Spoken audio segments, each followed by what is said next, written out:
Hey, welcome to Let's Keep It 100. This is a special episode tonight. We giving y'all something special tonight. We good? We had to do it. I know we had to. So look. I'm just Jackie. I'm the co-host of this fabulous live show called Let's Keep It 100. And as you can see, this beautiful queen with the yellow on, looking like a dumpling. She is the founder. This is my favorite color, y'all, but I'm about to switch it up a little bit. Jackie, what you think I should go with? It's still winter. That's a nice mustard. It's good for winter. Mustard is good for winter. I can see you in like orange, some kind of tangerine. That's just me. You know. Okay. You know. I'm gonna try that. So like I'm pink tonight. Okay. No pork. What is it? No pork on my fork? Damn right. Okay. But sometimes. I'll be backsliding. Listen. Come on, Sister Jackie. But no. Welcome everybody who's here, who's joining us. Thank you for popping in on this rare occasion. There's been a lot of buzz going on. You know, I like to Netflix and chill by myself. Okay. And listen. So, let me tell y'all the background why we doing this bullshit. So, a couple of Saturdays ago, I was up. Nothing going on. My homegirl Kelly hits me up, says, "Girl, what you doing? Is you up?" I said, "Yeah, girl, I'm up." She said, "Have you heard of Abducted in Plain Sight?" I said, "No." And I was like, "What is it?" She said, "Girl, you gotta watch it. I'm already 30 minutes in." She said, "It's a true documentary about how this girl got abducted twice." And I ain't gonna say no more. Just get into it and watch it. I'm trying to find my volume, Jackie. Hold on a second. Oh, okay. Can you hear that? Oh, you gotta turn your thing off. You got. Yeah, that's what I'm saying. I'm trying to find it. Hold on one second. Oh, you go with me. I said no, and I was like, "Dang it! I'm sorry. Hold on." You good, girl? We got time. Keep talking. Okay, so she was like, go watch it. So anyway, I go get in my Netflix, find this damn movie, and listen. The first 5 minutes, I was like, "Bitch." I said, "Kelly, what you about? You got me watching." I said, "It's only 5 minutes and I'm listening to this dude do this intro."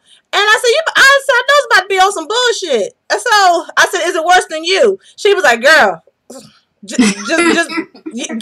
just go watch." I said, "Okay."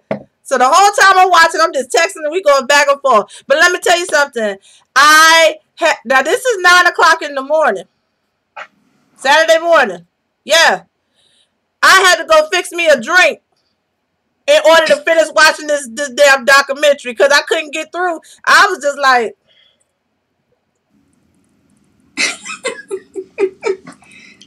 I said, "Bitch."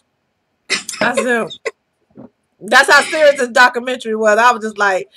So wait a minute. Did we say what documentary we're talking about? Abducted in Plain Sight. Abducted in Plain Sight. But yes, on Netflix, y'all. I'm not going to say I highly recommend. Because I don't want anybody coming back at me and saying, "Jackie, what you got me watching?" All I'm going to say is, listen, all I'm going to say is watch it at your own risk and have you a bottle of anything. Anything. And please don't do it at 9 o'clock in the morning like Jackie did. What's wrong? Why? Because I was drinking at 9 o'clock in the morning? Yes, at 9 o'clock in the morning. It was 12 o'clock somewhere. Damn it. Not where you was at. It was 12 o'clock somewhere. Cheers. All right. And shout out to Kelly because she won't sober either. We was tipsy together watching this thing. Hey, Kelly, I see you. She said, "Girl, I couldn't watch it sober."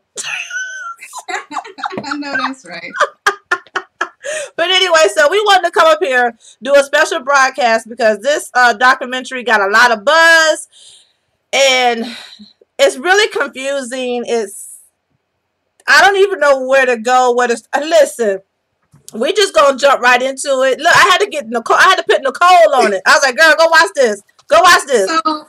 So let me say real briefly. I saw people talking about it on the timeline. Mm-hmm. And y'all, okay, so pause here because when I look back at our broadcast, Jackie, the last two, I'm doing the same thing. I'm fucking wiping tears out my eyes and I'm constantly doing this. And y'all, I just really want y'all to bear with me. I'm sorry, but I recently started wearing lashes and these lashes are fucking me They're messing like, with you, I love girl. the way they look, but at this point, it's not worth it because I'm always like doing this and tearing But up. you look so And I pretty honestly though. think that I'm allergic to the lash glue. You look So the pretty ladies though. out there that like, thank you. The ladies out there that wear lashes, let me know if that's a real thing. But It's I a really real feel like I'm thing. allergic to this lash glue. No, it's a So I'm real sorry. Pause thing. for the cause. All right. So let me just say. So I saw people on the timeline talking about it, and I was like, I don't know. I've already watched a million, crime stories, whatever. So I wasn't really paying any attention, but I see more and more people talk about it. So I'm like, okay, whatever. So then Jackie hits me up, and Jackie is like, girl, please, just watch it. I'm telling you, just watch it. So that's how she brought me into this madness. But go ahead. But yeah, so we just listen. All I can say is the intro is the act. Damn, I don't want. Okay, all right. The intro is the actual pedophile man. You know, like kind of like giving an intro to him, like the first time he seen the little girl and how he got smitten with the little girl.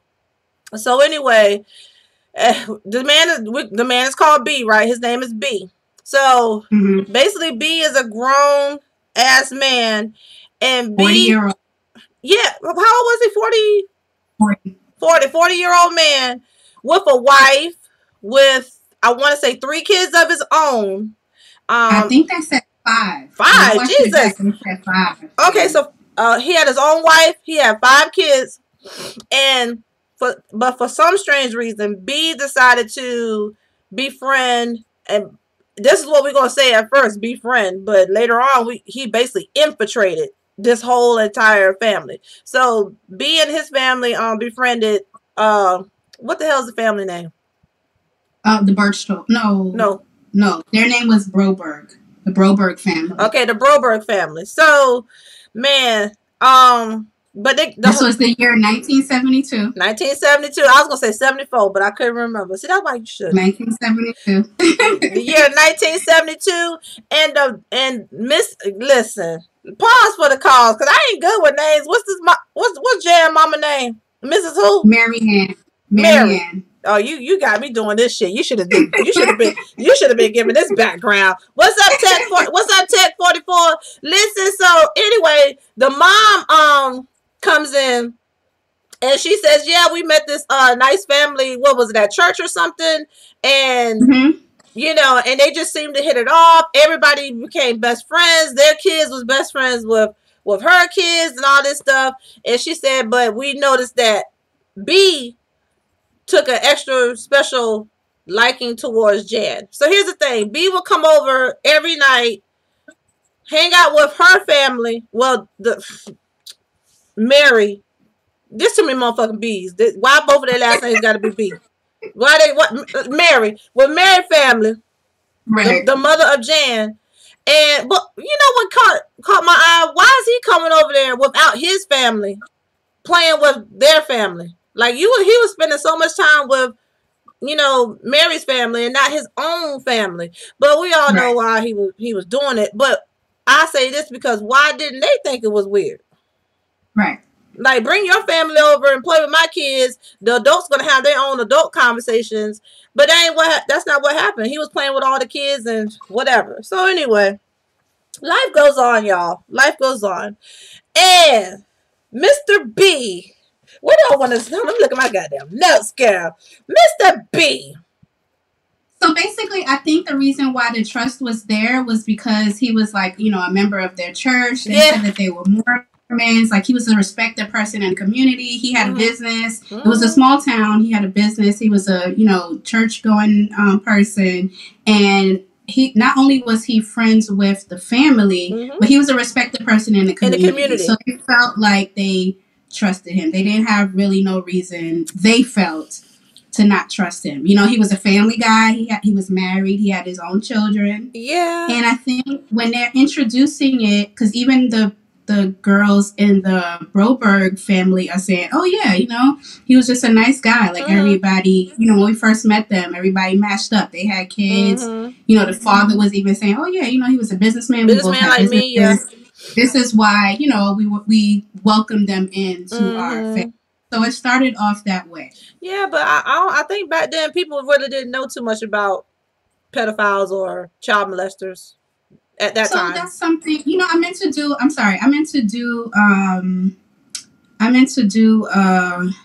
what's the word when you do like in the beginning of something? Anyway, if this triggers anybody, because you know, I don't know if a lot of people knew what we were going to be talking about. But yeah, a disclaimer. Thank you. So if this is a trigger to anybody, you might not want to tune into us. We got a new episode, you know, next week. We ain't really trying to, you know, trigger anybody that has this type of stuff or had it in their past or just any, you know, just whatever. We ain't trying to trigger you guys. So I want to I want to give that disclaimer. And this is going to be, we've seen it. So, you know, we about to tell the whole thing. So if you ain't seen it and you still plan on looking at it, this episode ain't for y'all. Okay. So I just wanted to say that. But yeah, so it's set in 1972. And that struck me a little bit because I'm like, even though this was a small town and it's the 70s, I just feel like pedophilia, even if it didn't have that name, you should, I feel like in 1972, it would not be the first time that, you know, that type of thing has happened. And even if it didn't happen in your town, in your family, even if it didn't happen in your town or your family, when it's happening, you have to know that this is making me feel uncomfortable. But my job as a parent, regardless of what, is to protect. And this type of situation is making me feel uncomfortable. So I didn't understand and I didn't see the excuse that they were giving that, oh, hey, well, we never really heard about this before. So we didn't really know, you know, how to feel about it. To me, that was bullshit. Yeah. I mean, I ain't trying to make excuses for them, but I'm just trying to figure out a way to comprehend a little bit more. Not to really understand, but to kind of put myself in their shoes. That they were making excuses for themselves. That's what I was trying to say. Yeah, so so I heard them saying in the documentary, they said that wasn't a thing in their time and maybe in their community or whatever, but you just never know. So with all that being said, so we know that he befriended the whole family and he acquired an infatuation with the daughter Jan. So he would find any excuse to hang around with Jan, come to the house, spend time with Jan away from the rest of the family. Because before he actually kidnapped her, I think that she went on 2 trips with him. One was that fishing trip that the neighbor was talking about, and he was like, why would he bring her on this fishing trip with us? And that neighbor said, something ain't right. I ain't fucking with this dude no more. In so many words. That's what that one neighbor said. And then they went to a trip to Seattle. You skipping ahead. Okay, well, come on. Bring it in. I told you that this ain't me. Go, because I will jump.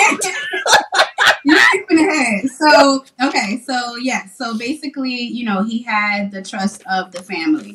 What he would do was, once he got in the family and got everybody's trust, and would come over during the nighttime, would come over and, you know, I don't know, just sit with the family, play games, whatever it is, right? Trying to, you know, just get trust from the family. And then so he went on. So even the sisters were saying, yeah, even though he was doing this, you know, coming over and spending time with us, he really seemed to really want to spend time with Jan most, right? And he really wanted to not only spend time with Jan most, but he wanted to spend time with Jan exclusively. So again, as a parent, that should be a red flag. Whether, you know, you've never heard of this type of thing before, your child is only 12 years old. What 40-year-old man needs to spend, you know, secluded time, separate time with your 12-year-old child? You know what I'm saying? So that's number one. So then one day, you know, he comes over to the house and he says to the mom, oh, you know, I just want to take Jan fishing. I want to take Jan, you know, on a fishing trip. And the mom, she even admitted, she says, like, that made me feel a little bit uncomfortable, you know, and maybe tonight is not a good time. You know, she got school in the morning, whatever. And I feel a normal parent, like that should have been the end of it. You know what I'm saying? Now for me, that wouldn't have been the end of it. For me, I would have asked him right then and there, nigga, why the fuck are you trying to spend time with my 12-year-old child? What the fuck? What about your own children? Why the fuck your own children ain't coming on this fishing trip? Why the fuck your wife ain't coming on this fishing trip? Like, what the fuck is wrong with you? As a matter of fact, don't come back to my fucking house no more. You know what I'm saying? But that's me. So, with that being said, before we get to that nitty gritty part, you said, "What about your fucking wife?" and "What about your goddamn kids?" This is the part of the story that we haven't gotten answers on. This is why I have so many questions. Like, did the wife know? You know what I'm saying? Did she know how her husband was? If she did she do it because she was trying to protect her own kids? So go do what you want with somebody else's kid, but just don't fuck with her own kids type thing. I'm trying to figure out, did she know who she married? You know what I'm saying? And none of the kids got into it. None of the as an adult, while they was telling the story, they never even questioned, like, what about his kids? He was always over here interacting with us. And then what about his wife? You know, I don't know. Maybe it wasn't. Maybe they felt like it wasn't important to tell. But honestly, they can make another documentary just off of that couple. Even though, we know how it ended and all, but somebody know the story of him and his wife and the kids. You know what I'm saying? Their family. But yeah, go ahead, keep going, because that's what baffled me a lot. Like, what about his family? So I agree with you. There definitely needs to be some type of update on that, because they did not go into that at all. They honestly, I mean, I don't even remember if they showed him and his own children at all. I don't really remember. No. But they barely talked about his wife. They talked about her, maybe like 3 times total. Right. And the whole thing, so they don't talk about what she knew about him and this issue that he had, right? So it is mentioned in the show that before he met them, he used to hang out with another family, and he made that family feel uncomfortable, and they cut off the relationship. He also tried to have, a separate relationship with their children. That made them uncomfortable. So they cut off the relationship. But they don't really, that's all they say. So I think, girl, hold on. Keep talking. I got to go get the door. In my opinion, I feel like they definitely needed to talk to the wife a little bit more and kind of figure out, was she complicit in all this shit? In my opinion, I feel like she was. But anyway, so as he's taking a girl, or as he comes over to the house to take this girl on a fishing trip, this is about like 5 minutes in, y'all. 5 minutes in, I'm screaming at the fucking TV, at the screen already. 5 minutes in, I'm like, what? What do you mean? Like, what do you mean you're taking my child alone on a fishing trip? Like, that doesn't even sound right. That just does not sound right. So I start screaming then.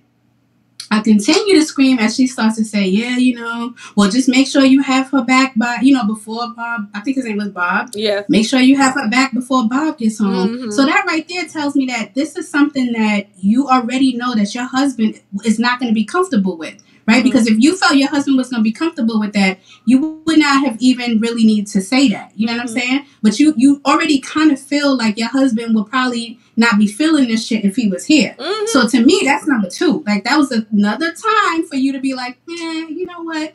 Nah, maybe this ain't a good idea. But background to that, he had already tapped into her mind already. Remember? Yes. So remember, she said, yes, because when they started off, this relationship had already been going on. This friendship had already been going on for 2 years. And remember, so the friendship had already been going on for 2 years. She was bringing him lunch. Remember? But we don't know that yet. My point is, at this point, at that time, the audience doesn't know that yet. We don't know that. We just know that neighbor comes over. He's taking Jan on a fishing trip, and I'm like, bitch, are you kidding me? Anyway, so she lets her go on a fishing trip. Nighttime comes, they don't come back. Nighttime comes, they don't come back. Bob comes home.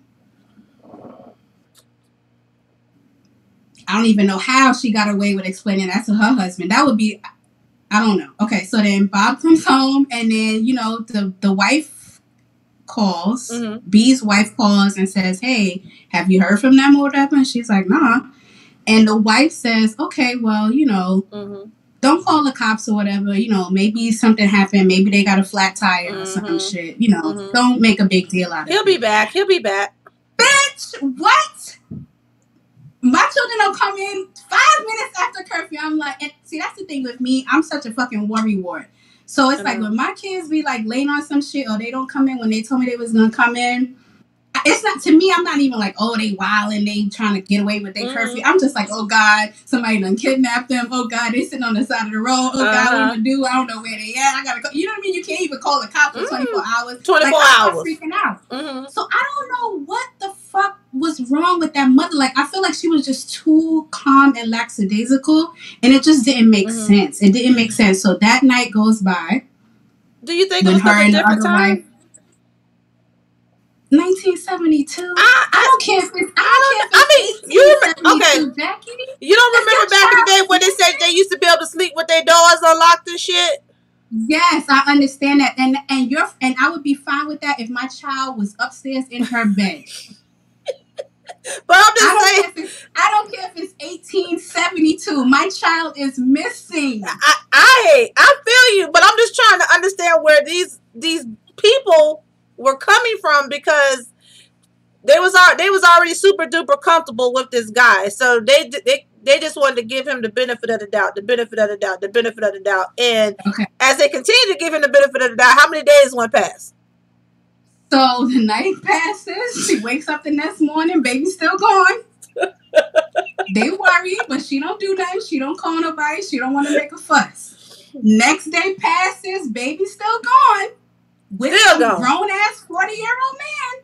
She don't do nothing. She don't want to make a fuss. Mm-hmm. The husband says, wait a minute now. It's been 2 days. Mm-hmm.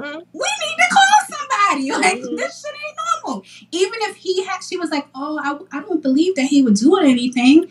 Okay, cool. Even if that's not what you're thinking, the thing is something's wrong. Maybe they did get a flat tire and they're on the side of the road and they need help. They need help. Ain't no somebody cell phone. Needs to know. Ain't no cell phones. You don't know where your baby at. I don't know. Couldn't be me. So day 3. My favorite day number. 3 comes, y'all. Baby's still gone. Baby's still gone. Now she decides to say, okay, you know what? Yeah, let's call. I think it was the Sunday. She said, you know what? No, she had mentioned, she made up her mind that Saturday night that, hey, if they don't show up, anything could have happened. If they don't show up by Sunday, we call it. Sunday comes, she called. They say, okay, well, you know what? This is this district office or whatever. You need to call this is a local office. You need to call the big office or whatever for the FBI. Another fucking day goes by because it's a Sunday. You ain't nobody there. But no, it did say call this. Oh no, never mind. You're right. 4 days gone by, y'all. 4 days. All right. So the 4th day goes by. I guess I don't know what happened in between, but they said by the 5th day, the FBI is contacted. By the 5th day, the FBI comes to the house. He's getting all the information. This bitch is still saying, no, I don't want to make no big fuss. I'm sure it's all explainable, whatever. The fucking FBI agent had to say, my nigga. She's kidnapped. Your child has been fucking kidnapped. Wake the fuck up. What is wrong with you? This 4-year-old man took your baby. Bitch, wake up. Like, snap out of it, bitch. What the fuck? Bitch, your child has been kidnapped. Hey, Lakito, what's good? Thanks for tuning in. Wide awake. I see you. So the FBI joins in on the 5th day. They put out a search, nationwide search. Right? Yeah. They finally locate. Oh, that's the thing. When the FBI came, they went to talk to the wife. The wife. She said, "Oh, we got a what do you call it? Winnebago." Yeah, they went over. They talked to the wife. The wife said, "Oh yeah, well wait a minute. We have this camper in the garage." That's what she said. Mm-hmm. They go to the garage. The camper ain't there. Mm-mm. And scene. So they put out right. So they put out the search. So a few days go by. They have the search out. So somebody calls in. They located the Winnebago camper, whatever you want to call it. No, they located his car. His car. Oh, you're right. I'm sorry. Mm-hmm. Yes, they located the car. His car on the side of the road somewhere. Window busted. Window busted out. But here's the kicker. The window was busted from the inside out. Okay? So, you know, he was setting up this elaborate scene, trying to make it look like somebody attacked them and took them away, whatever. But, you know, the FBI figured out all that stuff. They said they only saw one set of footprints. He probably ended up carrying her inside the camper because they found the tracks that matched the camper, and boom, you know. And the search continues, okay? And the search continues. Cut scene to 3 weeks later. Bitch. Baby been gone for 3 weeks. Bitch. 35 days, they said. Cut tape. 35 days she was gone. Gone. Baby was gone for 35 days. So now. So B has a brother. Yes. I can't remember. No, the brother doesn't live in the same town. He lives in another town. So B decides to contact his brother. It was Seattle. He tells his Seattle? Mm-hmm. Okay, so he tells his brother to call Marianne, the mother. Mm-hmm. So Marianne calls. He calls Marianne and he says, "We'll come back, but you have to." We got married. We down in Mexico. We got married, and we will come back. But you have to sign, because since it's not legal in the United States, you have to sign so that we can get married in the United States. Apparently, at that time in Mexico, I don't know if it still is or not, it was legal for a 12-year-old to get married. In Mexico. So they got married, y'all. I'm already, at this point, I'm already done with the story. I paused it and I was like, you know what? This is not for me. Oh, this is not for me. And I was like, I don't even really believe this shit is happening. Like, this shit don't even make no sense. The brother goes in to say, I forgot to mention this, but they had pants at him, and he was saying, yeah, I know my brother was a little off, and yeah, we know he's a pedophile, and he even tried to molest our sister, and but I knew that he had this thing for little girls, but I don't know, that was just his thing or whatever. And in my opinion, I feel like when people have that type of illness, people, their family knows about it. You know what I'm saying? Because it's not the first time. I feel like their family knows about it, and that's why I feel like I feel like the wife was really complicit in a lot of this. And I feel like she knew, and that's why as soon as Marianne said what she said, she was like, nah, don't make a big deal. You know what I'm saying? He gonna bring her back. Yeah, I feel like she knew, she was complicit in all of this. But definitely, Keto said, sounds like an R. Kelly type of guy. R. Kelly on like 100. I ain't even seeing that comment. Really? Yeah, it ain't even popped up. Yeah, R. Kelly on like 100 because, I don't know, pedophilia is pedophilia. I'm not even going to put no parameters on it. I see Hendrix up here. I see Hendrix watching on YouTube. What's up, Hendrix? What's up, Hendrix? It's good. Thank you for podding in, tubing in, whatever y'all want to call it. Appreciate whatever you want to call it. Yeah. So go ahead. No, I was saying, we talked about the brother and everything, and yeah, you're right. Family members pretty much do know. Somebody in the family knew, because at the end, when they wrapped everything up in a pretty bow and it was exposing more and more about his history, it wasn't the first time that he's gone this far with a young girl. You know what I'm saying? But back then, you didn't have Google, bitch. You didn't have the directory for child molesters and stuff. Sex offenders, yeah. So you don't know who the fuck your neighbor really was. You know what I'm saying? Right. I will say the guy was I don't know. What was he? What's the word for him? He was a mass manipulator. But it's another word for this guy, because this guy played everybody like a damn fiddle, and everything okay. Us listening to his shit, we're like, bitch, no, no. But him talking to those people in that era, in that time, they ate it up with the spoon. Like, they took everything he said as gospel. And I'm just like, who does? I don't know.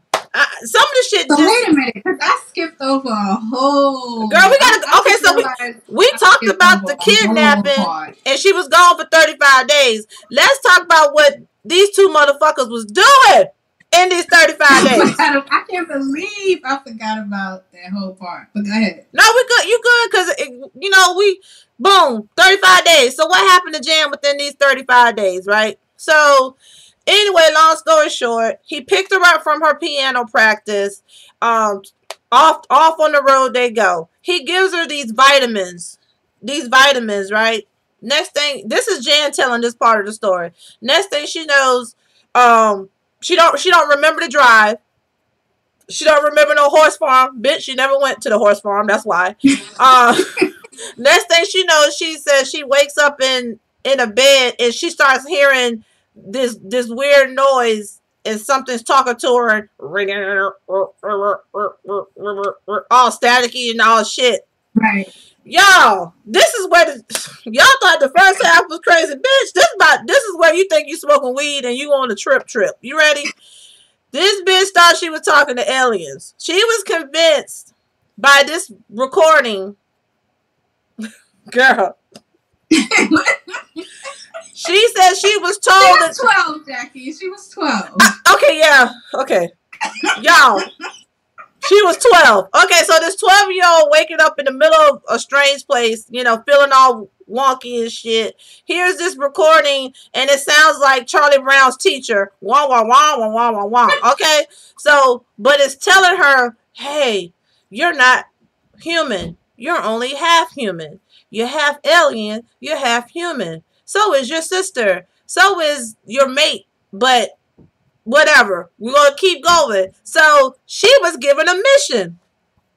The mission was to find, I don't know what they called him. Her mate. We're going to call him the mate. Find your mate. Your mission is to find this person that you're supposed to procreate with. You're supposed to procreate by the time you're 16, or this, that, and the third is going to happen to you, your family, your sisters, your mom, your dad. All bad shit's supposed to happen, right? So she gets up. She goes into this, she's like unfamiliar territory. But guess who she sees, y'all? Knocked out. Allegedly. B. So she was just so happy and excited to see a familiar face. You know what I'm saying? She was like, oh my God. Okay, I feel a little bit better and safe because I see this familiar face. Right. So she wakes his ass up, whatever. He plays the okie doke, and he jumps up like he was asleep, but nigga, you was fake sleep, and starts telling her about everything the aliens was telling him too, and this is what they're supposed to do, and they're supposed to be on this mission. So y'all know what happens eventually. They start the mission. So Jan made it a point to say he was in the kitchen or something, and he opened up the cabinet, and she saw these books in there. And these books tell you about how to have sex, whatever, right? So anyway, time to get the mission started. Y'all, I have questions about this mission. Because, I mean, she tells about how she just stared up in the sky and watched this branch that was banging against the top of the camper and all this stuff. The time go past to make her forget and all this stuff, whatever. Okay. Eventually, I guess she got comfortable with it. Did she get comfortable with it in that first 35 days? She said that's what she had to do to kind of just accept that this is what was going on. Listen. Y'all. No, hold on, y'all. I gotta take this drink.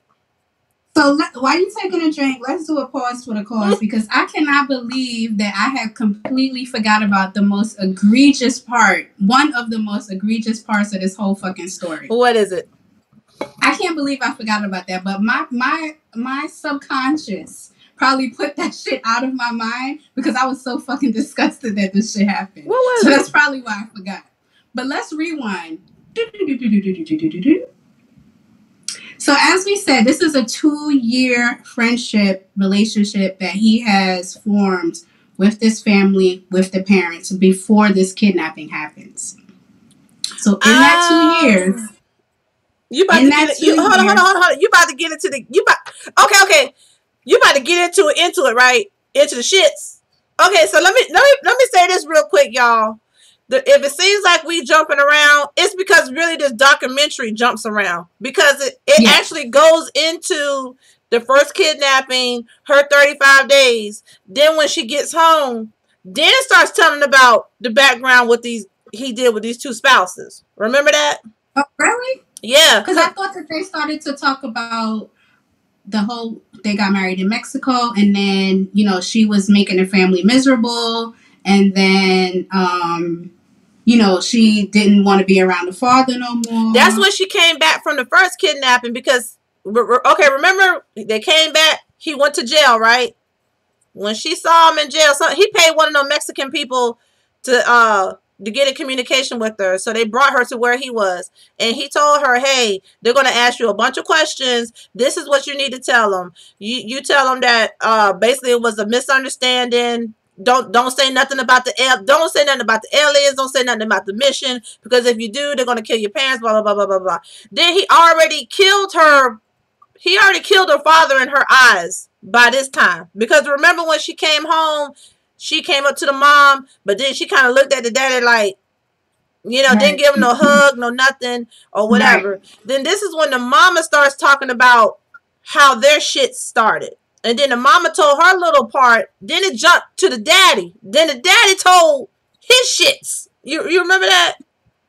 Okay. It jumps go with that. It jumps around. It just kind of jumps around and shit.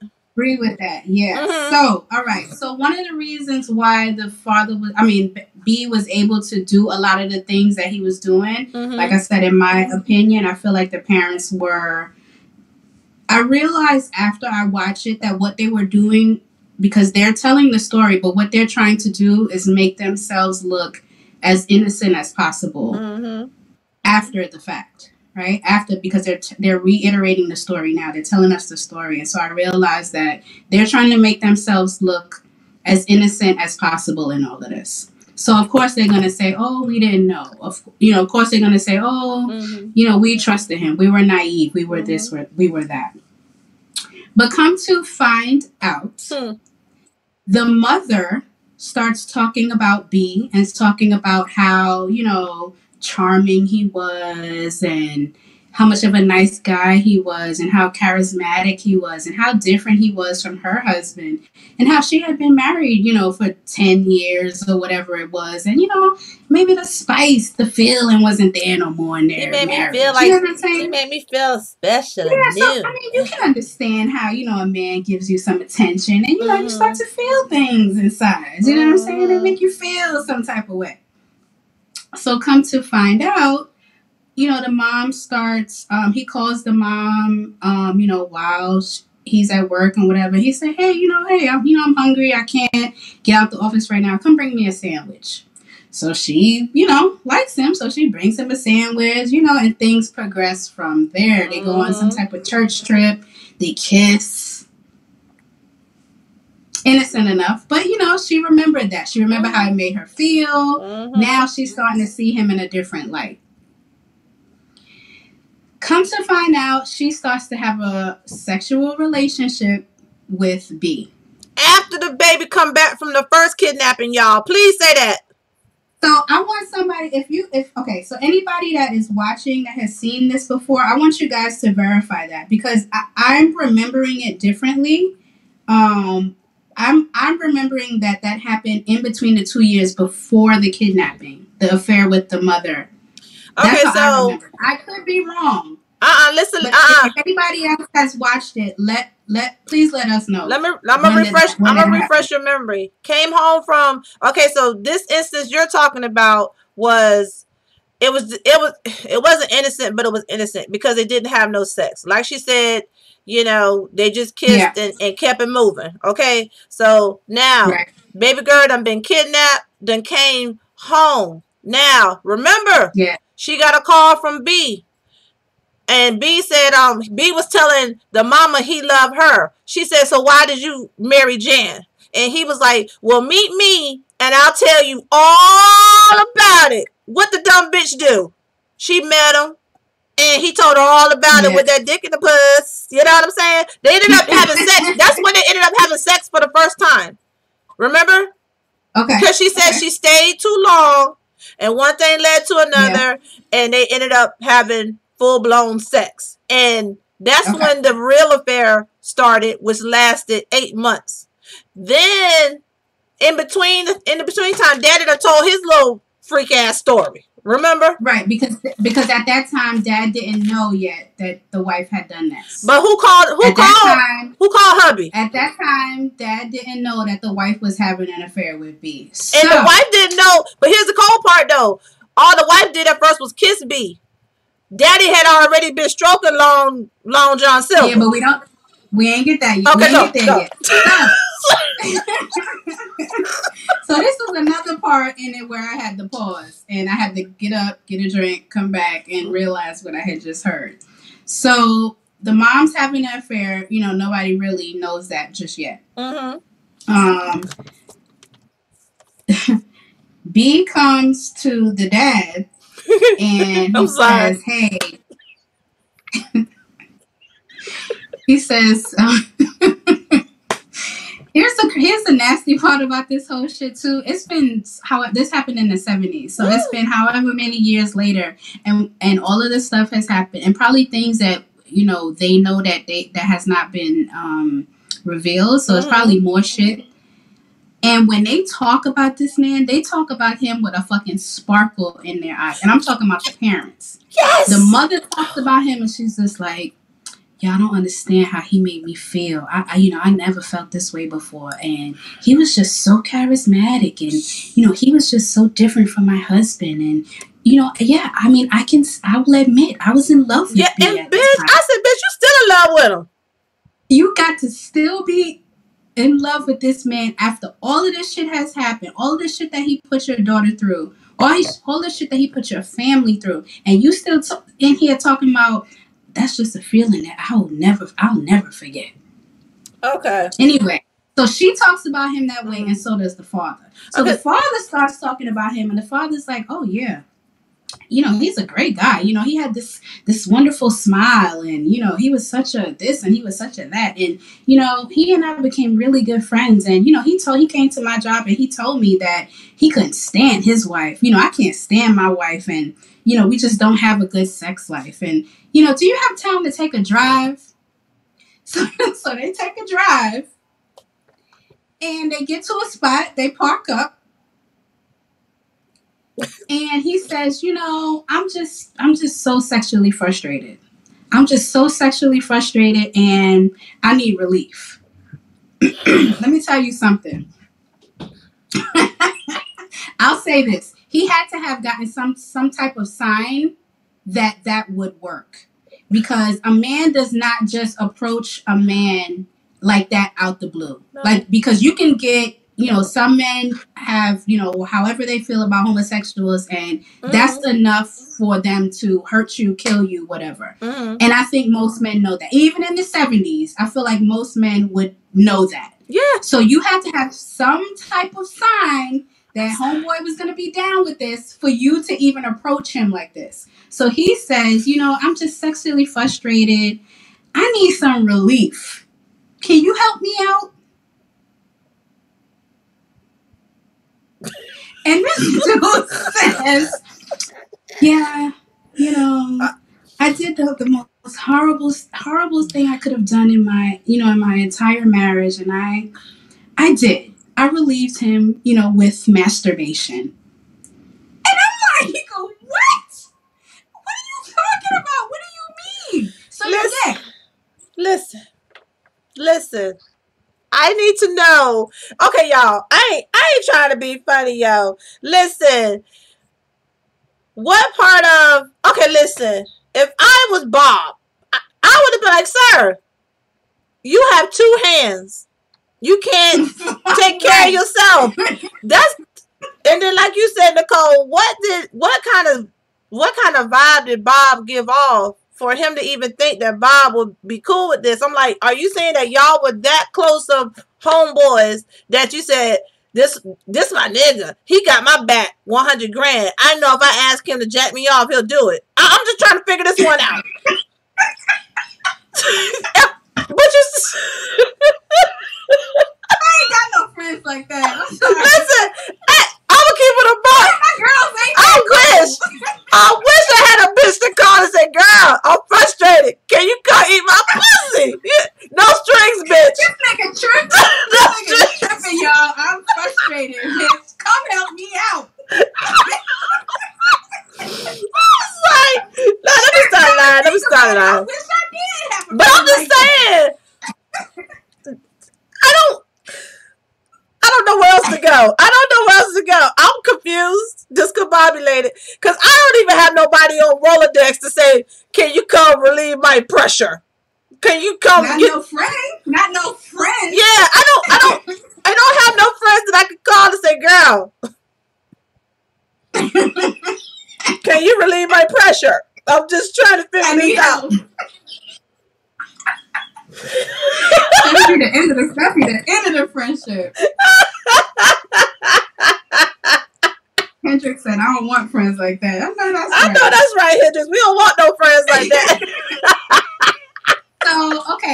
So the audacity to even do that accent. But like I said, I really don't think it was audacity. I think he had shown signs. And just because of the way that they talk about him, so enamored with him still, I believe that he felt that, you know, he could get away with this from the father, obviously, because it worked. And like you say, this was all still after he kidnapped your child. How that could happen, I don't know. So anyway, they make a point to mention that, you know, Jan comes back after. So I think did he do a little bit of time? Okay, so here's the dealio. Remember when the husband and wife wrote this letter, kind of like an affidavit they had to get signed to basically say that it was a misunderstanding. You know, it was a misunderstanding between B and us, and you know, and so basically saying they feel like he kidnapped her, blah blah blah. But the FBI was like, okay, we done lost our 2 main witnesses. Well, we done lost all the witnesses. Fuck this, we still want to have this case. So it took longer. Instead of going to trial when they first wanted to go to trial because the letter screwed them over, it took longer to go to trial. So they did go to trial. But guess what B got? B got 5 years, right? But they chopped away all of the 5 years. But how many days? It was a few days. 45 days. B did 45 days in jail. Got out of jail. Moved to, I believe it was Seattle where his brother is. So he moved to Seattle where his brother was and worked at his car dealership. In the meantime, your wife and your kids are still originally where everybody else is. And, you know, Jan's mom was like, oh, he was like saying maybe he's going to work his way to whatever, then move the kids and his wife to where he is eventually, blah, blah, blah, one through one. So anyway, so this is in between. This is when the time he started playing both the wife and they still playing the wife, still playing the husband. You know what I'm saying? So he gets out of jail, does that. Jan kept begging to go visit him. Remember? She said, if you don't let me go visit him, I'm gonna run away. So the mama ends up buying her a plane ticket and sending Jan to wherever he was. Stayed there for 2 weeks, right? Only reason why. Wait, hold up. So, okay, here's where I was confused at. So, one of the reasons why he didn't get, like, the jail, you know, like a stiff jail sentence or whatever is because the parents signed whatever affidavit saying that, oh, no, you know, we agree that he didn't kidnap her. You know, we feel that he was under the impression that, you know, it was okay to take her, whatever. And they did that because they didn't want it to get out that he was having the affair. And you got to remember, Jan wasn't going to testify. He told Jan, if she told anything, the family was going to get hurt, killed, whatever. Also, this is, and I think this is something very important, but I think it went over a lot of people's heads. When they came home and she went to the doctor and got checked out physically, the doctor said her hymen was not broken.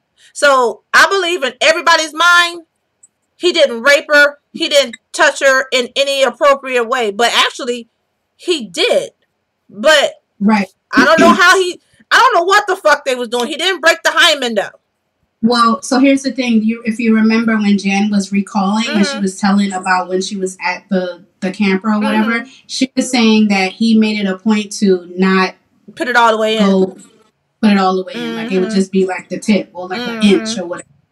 And, you know, he was never forceful. Like, he never, like, not forcefully, because it was forcefully, because she didn't want it. But he wasn't violent. Like, he didn't violently rape her. So when they did when they did an examination on her, you know, her hymen wasn't broken. And I guess because, like you said, the mom was so in love with him or whatever, she just wanted to believe that. She wanted to believe that this guy had not, you know, molested her child, had not raped her child. And I guess, you know, for her to continue to be okay with it, she let herself believe that. And the father too, obviously. And I was surprised by that because, you know, he didn't get like a tough sentence or anything like that. But I was very surprised that when he got out, he was able to buy like a family fun center. Yes, girl. So he was allowed to be around like other children and shit like that. I don't think he got charged with any sex offended charges. He probably got charged for some kind of misdemeanor. It wasn't no felony, obviously. You know what I'm saying? So, and then speaking of that fun land, Jan wanted to go to that fun land, right? So Jan comes back home. She's making it hell for her family. All hell. Be around them. She wants to be around this man that she feels she got to complete this mission with. She's in love with this man. She wants to marry this man. Mom, if you don't, you know, I want to go. If you don't send me, you know, I'm going to go anyway, whatever. So the mother actually buys her a plane ticket and sends her back to this man that had previously kidnapped her for 35 days. But you know what we forgot to tell them, girl? It's so much shit. Well, y'all gotta watch this goddamn documentary because we can't tell y'all every goddamn thing. It's so much shit going on. We've got to tell them one of the most craziest shits ever. Okay, so he was known to be. We knew he had issues. Remember, he said he was going to see a psychiatrist, or whatever. And the psychiatrist said for his therapy, it would be good for him to listen to these tapes, laying in the bed with Jan, to help with his, I guess, urges or whatever. So, y'all, the parents allowed this grown-ass man to lay in the bed with this little girl for, like, at least four nights a week. For how many years? I don't even know how many years. 6 months. Oh, that's okay. 6 months. And he convinced somehow her parents that his therapist, his clinical psychologist, told him that, so supposedly he was molested too when he was younger by a relative. And his therapist or whatever told him that a part of his therapy was to be around the girls, to spend time with them, to lay next to them at night in bed, and, you know, just talk and whatever. Just Jan. Just Jan. Right. Just Jan. And, you know, he said to the parents, hey, you know, if this is, you know, my therapist told me this. If you guys want to talk to him, you can. But, you know, this is a part of my therapy. And they were like, oh, no, you know, yeah, I guess that's okay. Let me throw this little thing. They let this man do that 4 nights a week for 6 months to their baby. 4 nights a week for 6 months. They let that man come into their home and lay in the bed with their daughter.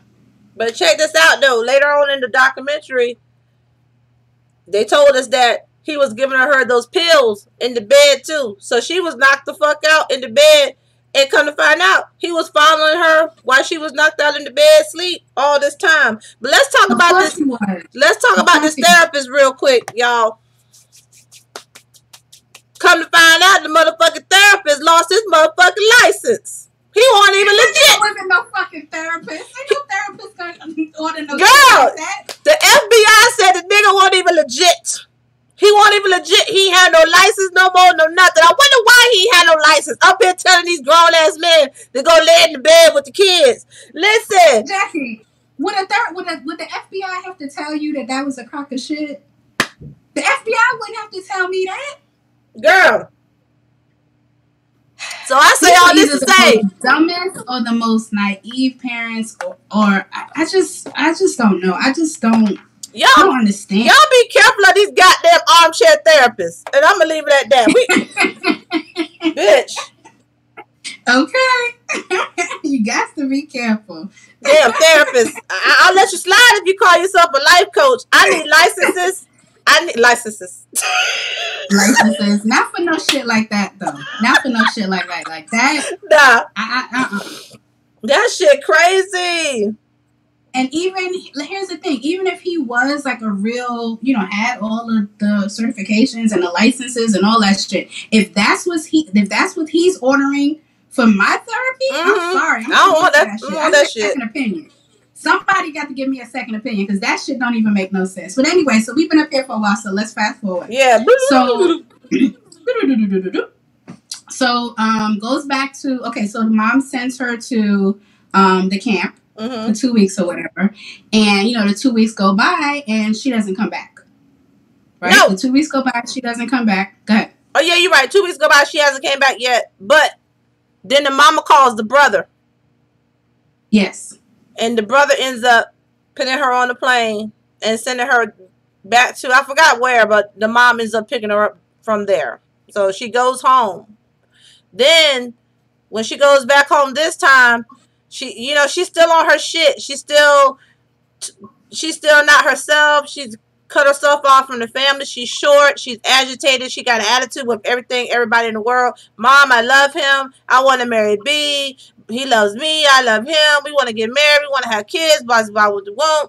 Only 2 weeks went past since she came home from the sabbatical with him.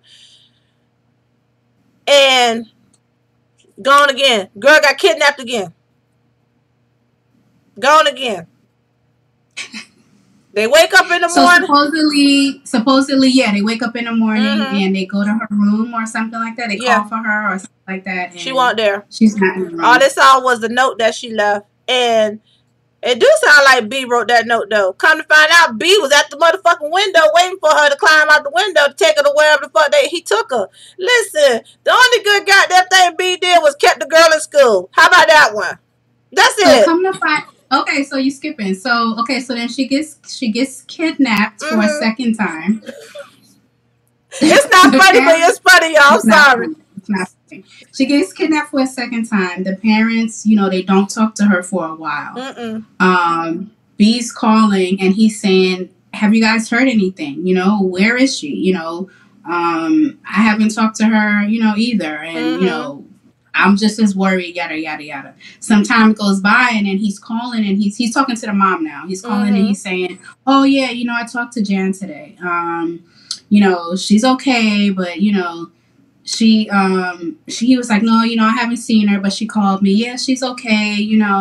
I miss her just as much as you do, this, that, and the third. And this goes on for months. And the mom is like, look, don't lie to me. Like if you have her, please tell us, this, that, and the third. And he's like, no, I wouldn't do that. I'd love her just as much as you do. I want to marry her, all this bullshit. So, like I said, months go by. I think it was like 6 months, something like that. I don't really remember. And then Jan finally calls. Jan finally calls and she's just like, hey, and they play the phone call. And it was so like chilling because when you think about it, this phone call is coming from a 13-year-old girl. You know what I'm saying? And she's like, wait, are we saying that right? I think she's 14 now. She's like maybe 14. She's like 14, and she's just like, oh, hey, Mom. Yeah, don't worry. I'm okay. And, the mom is like, well, when are you coming home? She was like, I don't know, but don't worry. I'm okay. Don't worry about me. I love you. Da, da, da, da. And I just feel like, once again, they were way too, what's the word? Like, lax about it. Like, I don't want to say that they don't care. I just feel like, maybe they felt helpless. I don't know. I just feel like I feel like I would have just tried so much harder. I don't think they wanted to push, though. In their mind, they didn't want to push her. Yeah. See, here's the thing. If she, let me just say this. I'm sorry to cut you off. Oh, you're fine. When I was 16 years old, like I ran away I left home, right? I was 16 years old. When I think about that now, like it almost makes me cry, because if my daughters ever was just like away and I didn't know where they were for like an extended period of time, like I honestly and truly, I think I would go crazy. Like if I would like mentally go crazy, you know what I'm saying? Because like not knowing is like the worst thing. You don't know if they're dead or alive. You don't know if they're hurt, if they're safe. You don't know if they're calling out for you. You don't know if, you know what I'm saying? Like if they're being held against their will. So I said all that to say, like, when I was 16, I left on my own. And, it's not, my mom didn't know where I was for a while. I think it was like a couple of months, actually. And so in my mind, leaving at like 16, 17, 18, like, you're not an adult yet, but like, the teenager thinks that they're grown. They think that they're going to have their own life, do this and that. They'll probably be back once they realize what the fucking real world is like, like I did. Because trust me, my ass was back after a few months. You know what I'm saying? But at 13, 14 years, that's still a baby. At 13 years old, you got to know that she don't know what she's talking about. You can't think, I don't see how they could just think that, okay, yeah, she was in love with him. She wanted to get married. Let's not press.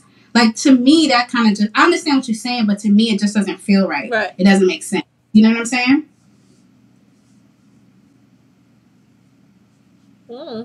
So I didn't really get that part. So come to find out, what happened? I'm not sure, like, why they started. Oh, so the search was still out for her, I guess, like, during all this time. Yeah. Right? The search was still out for her. He slipped up. I forget what happened, though. He ended up calling, when he was still calling the wife. Oh, right, because he kept calling the house. Yeah, right? He kept calling the house, and I don't know how they figured out where he was. They must have finally figured out where he was calling from. So it was from this phone booth or whatever. Started watching him. Yeah, yeah. And then in the book at the phone booth, there was a number written in this page. And come to find out, when they called the number, it was to that Catholic nun school or whatever. That's where she actually was. But it took a little, not a hot minute, well, a couple of seconds. Let's just say a couple of seconds to find out if she was really there, because they kept telling the FBI, we ain't got nobody there by that name, and they kept telling them the story, and then come to find out she was there, but she was under an alias, and they got her from the school, and they took her home to her mom, to her family. And that's why I said, so basically he knew where she was. He knew he had enrolled her in a school in California or something like that. Yeah, but remember, he was going to see her every weekend, girl. He was going to see her every weekend at this freaking Catholic school. The people thought that he was her daddy.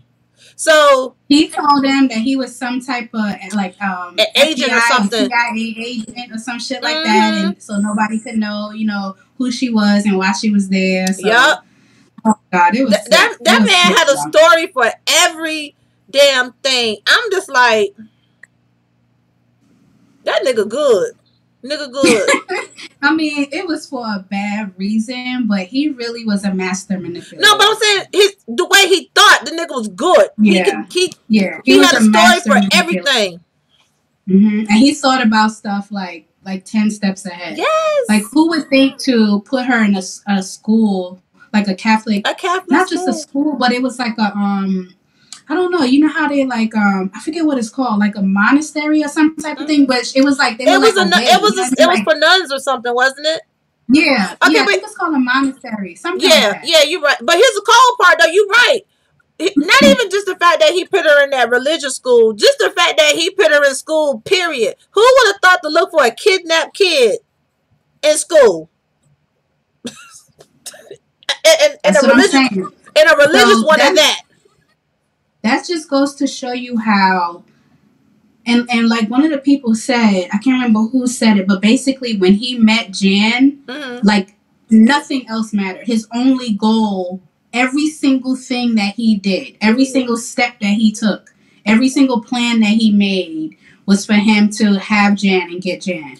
But like you said, it was crazy. He was a master. He manipulated everybody. And that's why I was like, you can't tell me the wife didn't know something. He's devoting his attention to this young lady, this little girl, and their whole entire family. But you can't tell me that wife didn't know something. She knew who the fuck she married. You knew who you married. And then so we gonna fast forward a little bit, y'all. Like I said, we've been up here for a minute. So obviously they got Jan. They brought her home, right? Jan is trying to readjust, right? Trying to have some normalcy in life. And she told the story about, I think she was 16. Yeah, because remember, if she didn't do this mission before she was the fucking bottom was supposed to drop. So she's 16 and she's waiting for any and everything to happen. She took everything as a sign, like, oh my God, I didn't do it, blah, blah, blah, whatever.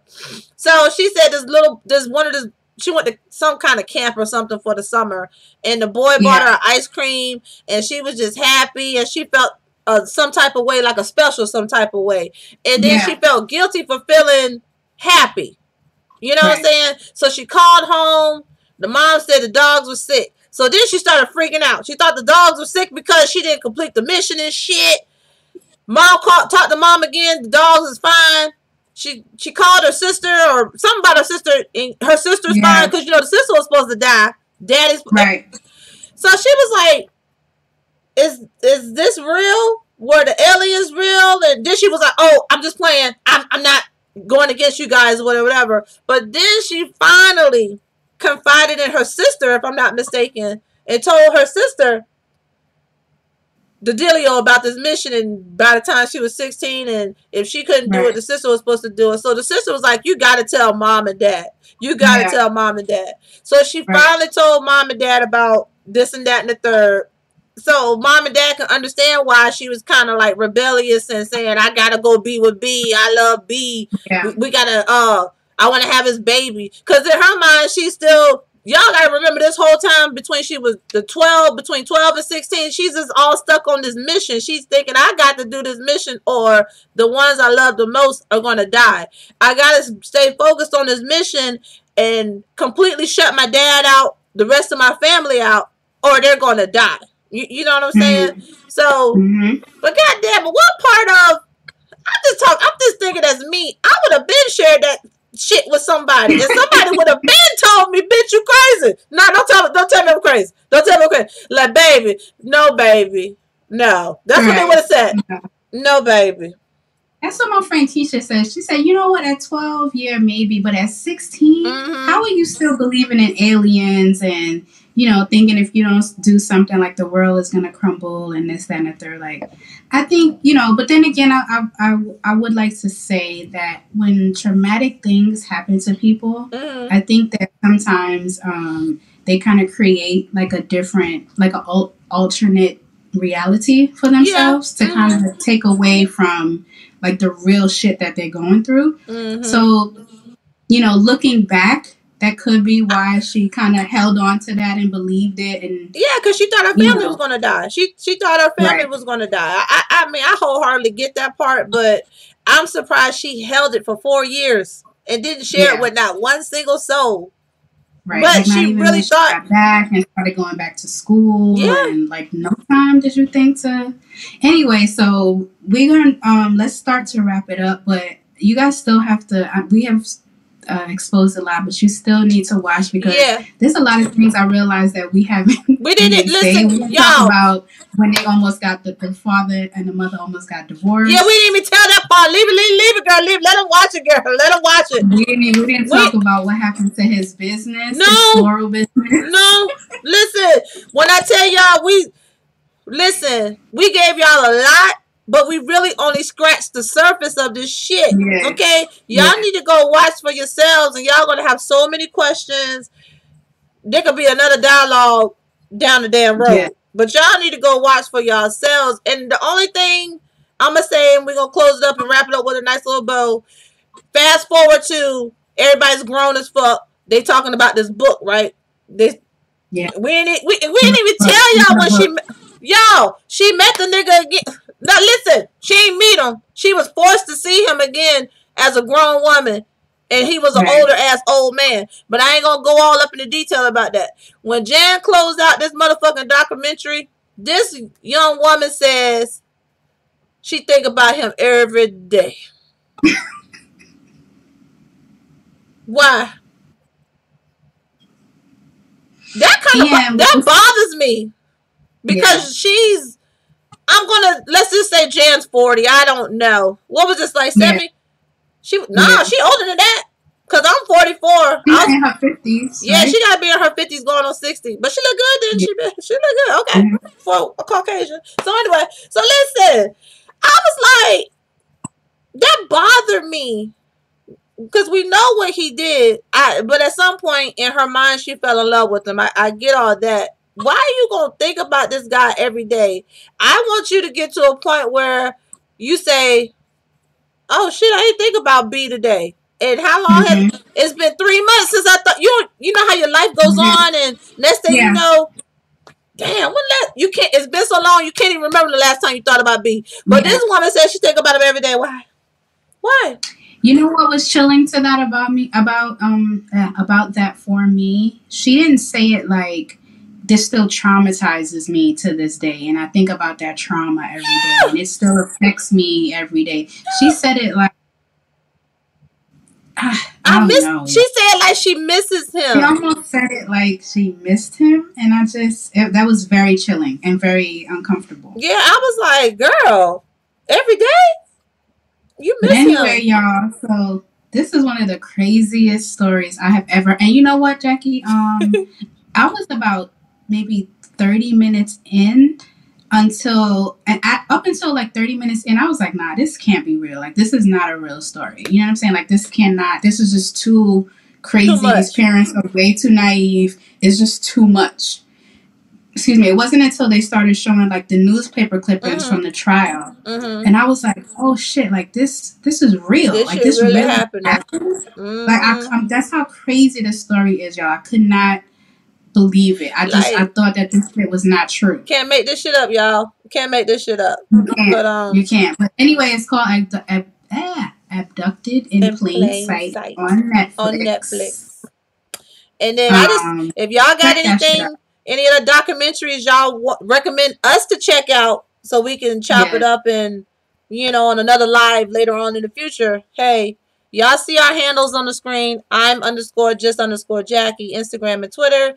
And the Empress Nick on Instagram and Twitter. Slide in our DMs, That's me. Yeah. Hope you guys enjoyed this little recap. If you'd like us to do this again, let us know. It don't have to be like a story like this. It could just be whatever. No. I don't know if I want to revisit something like this again. Let's keep it more like upbeat next time. Hello. Thank you for tuning in. Check out Abducted in Plain Sight on Netflix.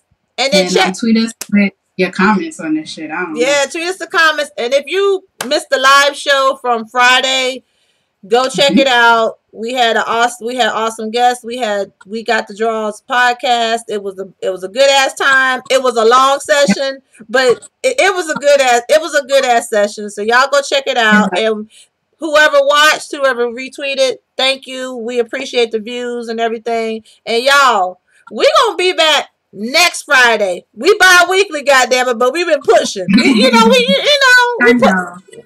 been gone for a while, and we were having technical difficulties, so we kind of, was trying to make up for some things. But guys are, enjoying the content. Yeah. Jackie, we need to bring back our breakdown at the problematic hits segment, because people like that. I think we could do that for Let's next pick week. something. Yeah, let's pick something. Oh, you guys can. I already got a song in my head. A problematic song that we can break down. What song? Big Daddy Kane. Oh shit! Yeah, that's right. That's right. That'll be a fun one. Okay, listen, and we working on some shit. We working on our next guest, and it's gonna be fun. If we can pull this off, it's going to be fucking fun. Because I love to dress up bitches. Tens across the board. Okay, so anyway, but y'all stay on the lookout for that. We gonna, I just like to throw Easter eggs out like John Salvatore. Shout out to John. Shout out to everybody that has tuned in, everybody that has interacted with us, everybody that has watched it live, everybody has watched the replay, everybody that has liked and retweeted. Everybody who has not liked, I ain't gonna be shady. Everybody that hasn't liked or retweeted, but has watched it. I mean, thank you. We appreciate it. Shout out to y'all. Shout out to everybody. We appreciate it. I'm trying to do better next time. Be good. I'm going to be great. You be. And I see y'all next Friday. Y'all have a good weekend. Join us back here. Not this Friday, but next Friday, y'all. Whatever next Friday. What, 22nd? 20. I don't even know. I think so, yeah. I think it's the 22nd. But y'all, follow us on Instagram and y'all get to notice. Y'all see the tweets and we put it out there.